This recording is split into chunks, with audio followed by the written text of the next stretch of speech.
তাইলে সালাউদ্দিন কাদের চৌধুরী কি আল্লাহর ওলি? কি ভাবছেন আপনারা, কি ভাবেন? সালাউদ্দিন কাদের চৌধুরীকে যখন ট্রাইব্যুনালের বিচারে যখন কোর্টে ফাঁসির রায়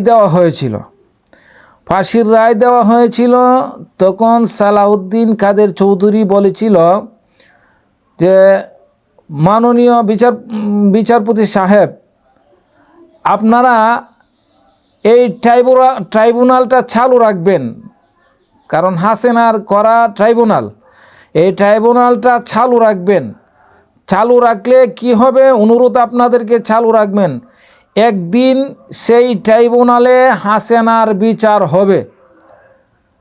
আর সালাউদ্দিন কাদের চৌধুরীর সেই কথাটা আজকে কীভাবে যেন কেন সত্য হয়ে গেল, আর এত বছর আগের কথাটা আজকে সত্যে পরিণত হয়েছে। তাইলে কি সালাউদ্দিন কাদের চৌধুরী আল্লাহর ওলি? না, আল্লাহর ওলি নয়।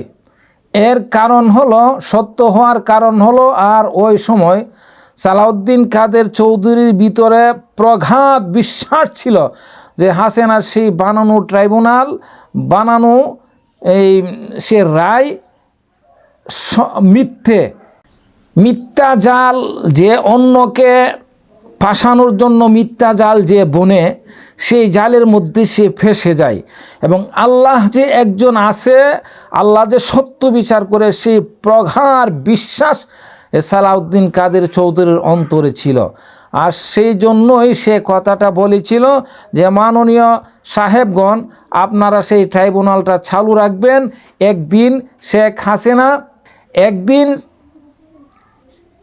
একদিন শেখ হাসিনাকেও সেই আদালতে বিচার করা হবে, সেই আদালতের মাধ্যমেই বিচার হবে।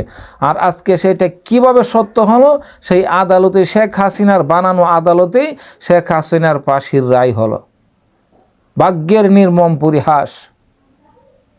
ভাইরা, আসলে আল্লাহর উপরে যে বিশ্বাস রাখে, আল্লাহকে যে বিশ্বাস করে, আর আমরা ছোটোবেলায় শুনেছি, তুমি খাদ খুঁড়েছ, গর্ত করেছ অন্যকে ফালানোর জন্য, সেই খাদে তুমি নিজে পুড়ে মরবা।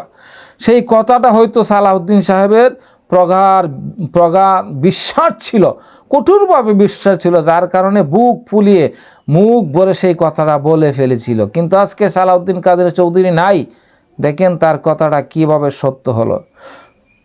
বিরোধী দলকে এবং জামাত ইসলামীকে এই ধ্বংস করার জন্য, বিরোধী দল মত ধ্বংস করার জন্য সেই ট্রাইব্যুনাল করেছিল শেখ হাসিনা। আজকে বিরোধী দল ঠিকই দাঁড়িয়ে আছে, আর হাসিনার সমূলে সেই ট্রাইব্যুনালের রায় হাসিনার সমূলে বিনাশ হতে চলেছে।